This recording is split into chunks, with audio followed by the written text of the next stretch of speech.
Welcome to the Breakfast Leadership Show, where we interview global thought leaders on business, leadership, and life. Here's your host, keynote speaker, best-selling author, and chief burnout officer of the Breakfast Leadership Network, Michael Levitt.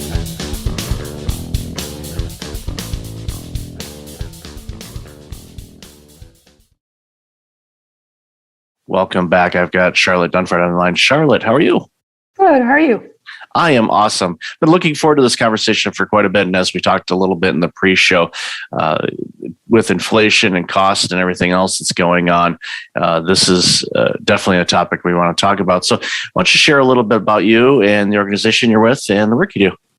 Right. Thank you so much for having me on. My name is Charlotte Dunford. I am the managing partner at Johns Creek Capital. Johns Creek Capital is a private equity firm focusing on small mobile home park syndications. So our niche actually features value-add properties with slightly higher cap rates going in at purchase. They say you make money when you buy. That's kind of what, we want to make sure we buy at a really good cap rate. And we currently have 25 mobile home parks under management and with over $4.8 million in investor subscription. So that's kind of my elevator pitch there.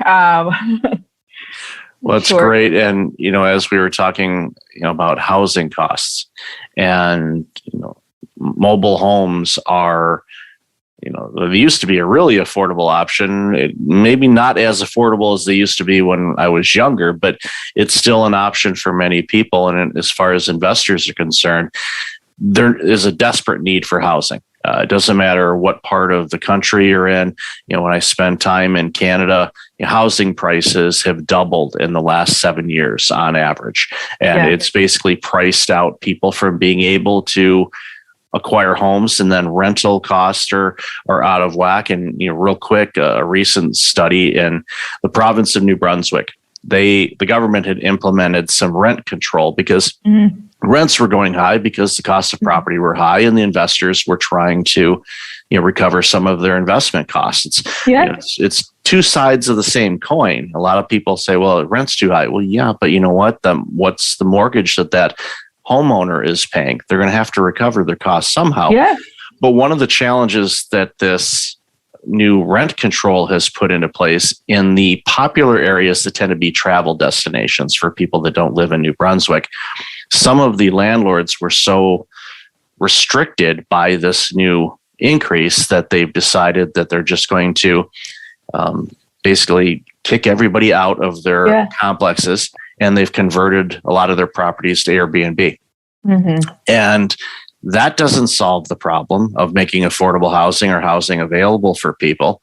It's great for people that are visiting because then they give an additional option to an apartment complex, or a hotel or other types of things. But for the people that live there, now there's even less inventory on that. So, So for mobile home park investing, what does that look like? What for a potential investor, what they'd be looking into as far as investing in one of your right now 25 complexes. I'm guessing that is going to increase dramatically over the next few years, because I think it's one of the easiest ways to add additional housing into areas, and a lot quicker turnaround than building monstrosity condo buildings or townhomes or whatnot.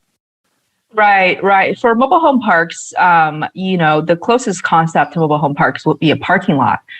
So the parking lot is really, we buy, existing mobile home parks. So we don't really build parks. So, anything close to, developing a mobile home park would be actually pretty difficult because of the zoning regulations. A lot of cities do not want mobile home parks to exist, which cause a supply shortage of mobile home parks. But the demand keep going up because of the affordable housing crisis that America is facing.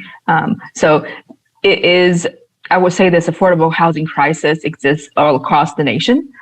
we don't focus on an exclusive area or market, but we do have a heavier presence in the Southeast and the Midwest because of legislature, because of the prices, because of the tenant base and just the jobs, employment base in those areas. In the Midwest, there are a lot of agriculture foundation, which makes the market attractive. And there are 15 major parameters that we look at when we evaluate a deal. That's the market, just one of them, obviously. So the closest thing when an investor look at a mobile home park is a parking lot. You will have to see what the lot rent is at a parking lot. So you're really running on the dirt. You're leasing out the dirt underneath the homes. You don't want to own the homes, because once you own the homes, they become park-owned homes. Once that happens, it becomes a rental, fixing furnace, fixing air conditioning business, which you kind of want to avoid that with mobile home parks, because what makes mobile home parks attractive is that you're renting the lot. And there is some stabilities with the tenant, and that they are on the lot, they own the home, there's private ownership, so they do take care of their properties. That's what you want ultimately as an investor with mobile home parks. So we usually have shorter hold times, around 2 to 3 years, so investors get their capital in and out pretty quickly.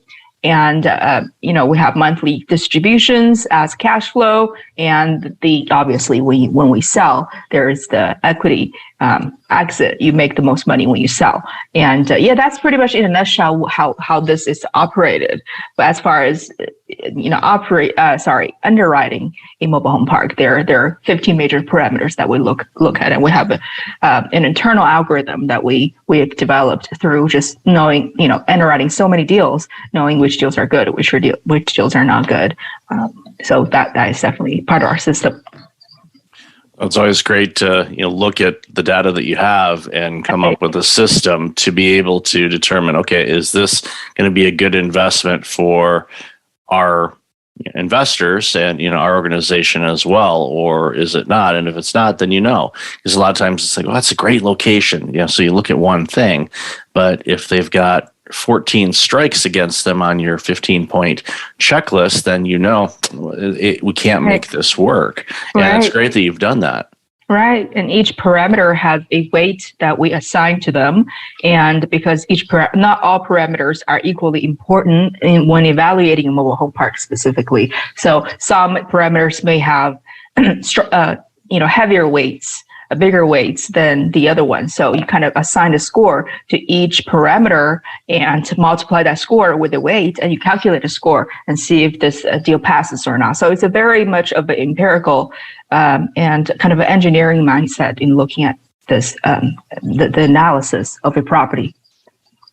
That's great. And again, I think because of the housing crisis, my hope is that there will be a little bit more flexibility, especially because I've seen mobile homes over my lifespan, and obviously I've seen the ones that are being manufactured today are obviously a lot better than the ones that were built in the 70s or 80s, and in many cases, if they're a larger one, you wouldn't know that it was a mobile home. When you're inside of it.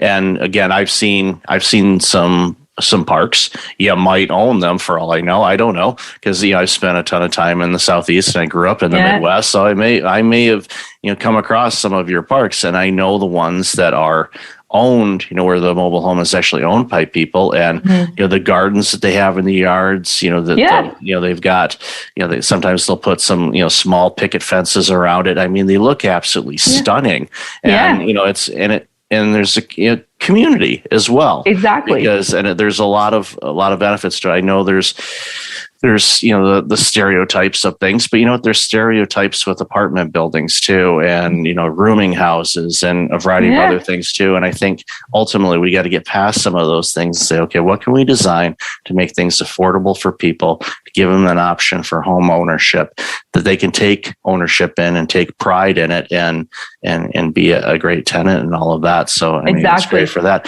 So as an investor, do you guys have like a minimum amount that you would want an investor to contribute to be an investor in this?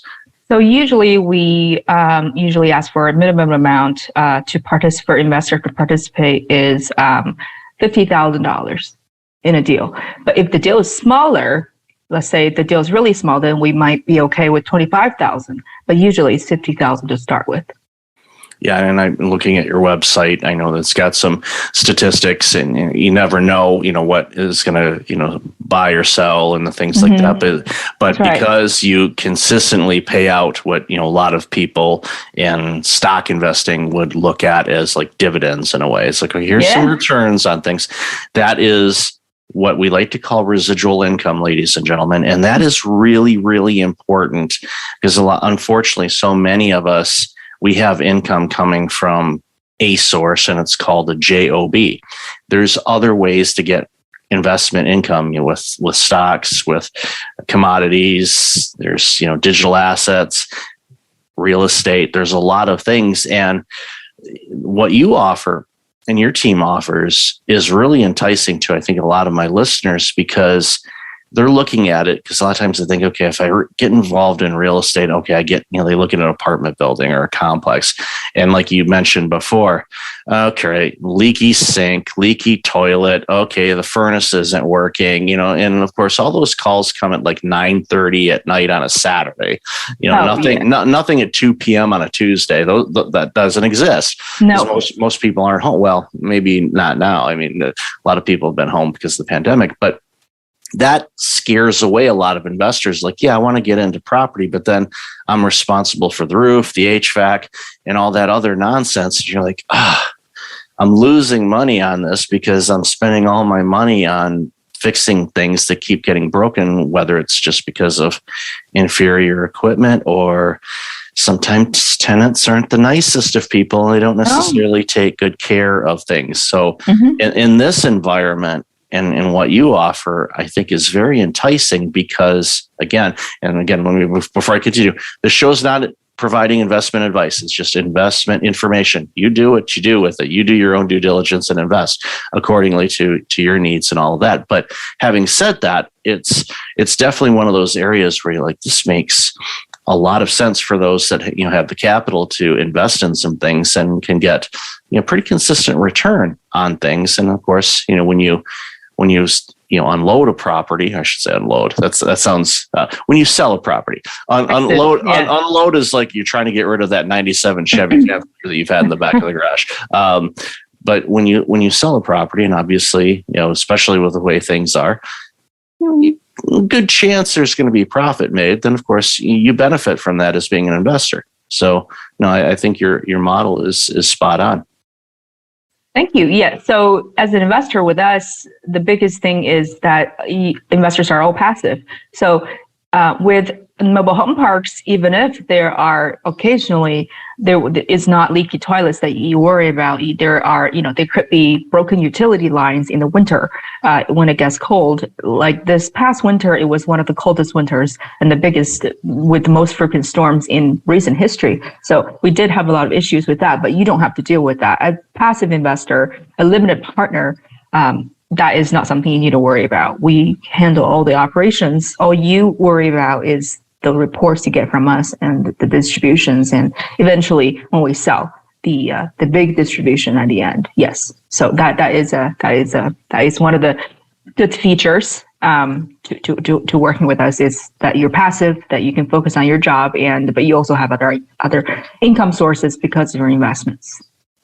And so one question, if you can answer it, if you can't, that's fine, is, I'm not going to ask for an average, but, do you have like basically a plan for it? It's like you buy a piece of property for, that's existing and all this stuff for mobile homes. Is there a set number of years? Do you keep it? Do you say, okay, we're going to hold on to this and then we're going to sell it in 5 years? Or is it just kind of depending on opportunities that come up with other establishments? You say, okay, well, we'll sell this one and invest into this one. How does that work from your end? Right. So with each offering that we send to investors, there is a projected estimated hold time. So usually there are anywhere between 2 to 5 years, and usually they're around 2 to 3 years. So if we usually, if we tell you that we're going to exit the property within 2 to 3 years, unless there are some extraordinary circumstances that, let's say, the market just crashed or some sort of war broke out, which is in today's day and age, anything could happen. So the market crash, we may have to, delay selling. But the ultimate goal is that we always do what we say what we're going to do.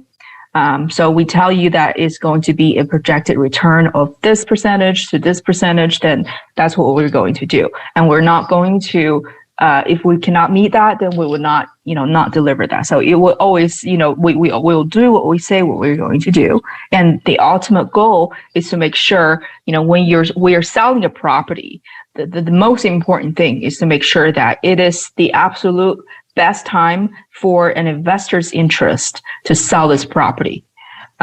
So we will consult different third parties, brokers, and from other professionals, and based on the underwriting and the market condition, and looking at what we offer an investor at the beginning. Let's say we said that we're going to sell this property in 3 years. Let's see, we have followed our business plan, and is it the right time to sell? Is the market the mature time to sell? And we always substantiate that decision with professional opinion, with from brokers, particularly in that particular market, telling us that how it's looking in this market, why it's a good time to sell. So every single decision that we make is always based on substantiated data and actual professional opinions and actual numbers. Is never going to be, I just feel like it, we're just selling. No. So with the new deals that we have, we always have new investors coming in, and we always invest in new deals that way. But with the deals that we do have, and once you buy it, the offering memorandum, the offering review that we sent you is going to be pretty good material as far as, what we're going to do. So what we tell you going to do, we're going to do that. And that would be what we go by. That's awesome. I think one last question that just came to mind before we wrap up. Is there a limit as far as, let's say, an investor?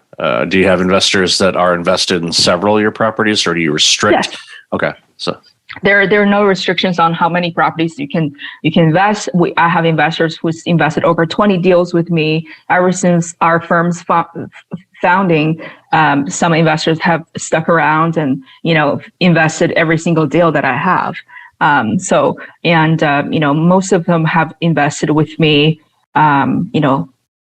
several deals. But, on the higher side, you're looking at 20 some deals, and on the lower side, you're looking at anywhere from 1 to, 5, deals. So yeah, no restrictions in that regard. That's good. And like I said, looking at your website, and I highly encourage people do that. It'll be in the show notes.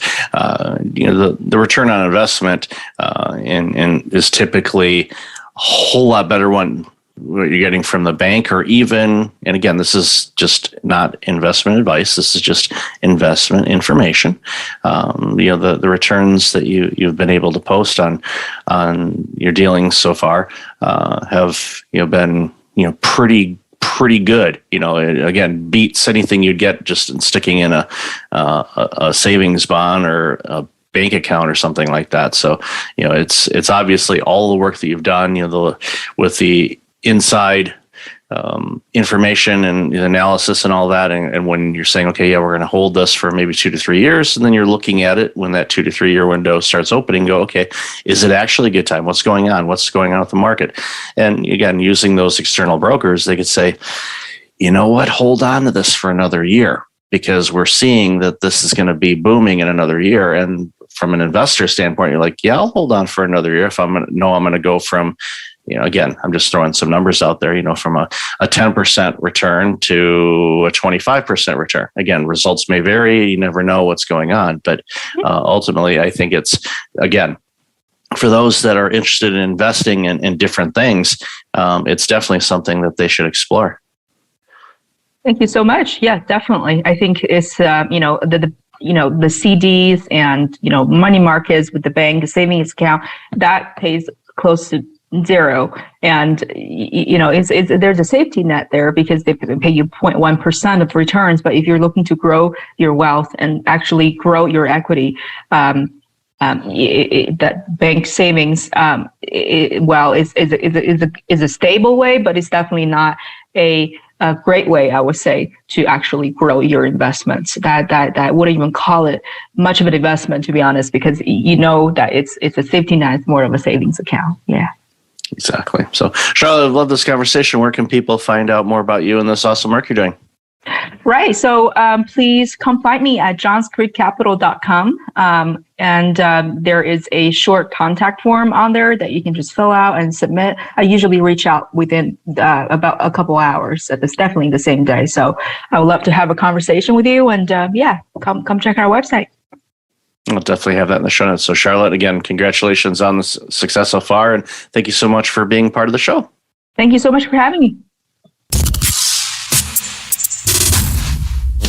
Thanks for listening to the Breakfast Leadership Show, part of the Breakfast Leadership Network. Visit breakfastleadership.com for tips on empowering your business and your life.